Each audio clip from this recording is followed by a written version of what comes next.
মাওয়াতে গিয়ে তাজা ইলিশ মাছ রান্না করে খাওয়ার জন্য আমরা একটা মাছ নিয়ে নিয়েছি। আমরা মাত্র 2 জন, সেজন্য আমরা ছোট একটা মাছ নিয়েছি। এটার প্রাইস নিয়েছি 1200 টাকা। তো একজন এই মাছটাকে সুন্দর করে পরিষ্কার করে ধুয়ে দিয়েছে, আর আরেকজন হচ্ছে এই মাছটাকে সুন্দর করে কেটে দিচ্ছে।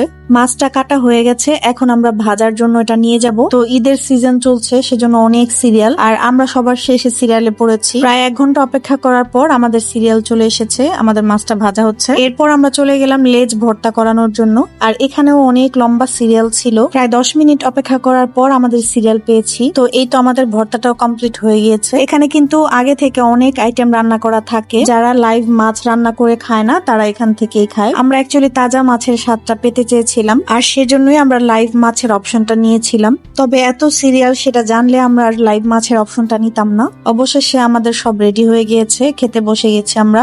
3-4 পদের ভর্তা নিয়েছিলাম, লেজ ভর্তা নিয়েছিলাম, বেগুন ভাজা, মাছ ভাজা আর ডাল। অপেক্ষা করতে বিরক্ত লাগলেও খাবারটার টেস্ট এত ভালো ছিল যে আমরা আমাদের সব কষ্ট ভুলে গেলাম আর অনেক এনজয় করে খাবারটা খেলাম। তোমরা কে কে এবার মাওয়াতে গিয়েছো আর এমন ভিড়ের মধ্যে পড়েছো কমেন্ট করে জানিও। ওকে, বাই।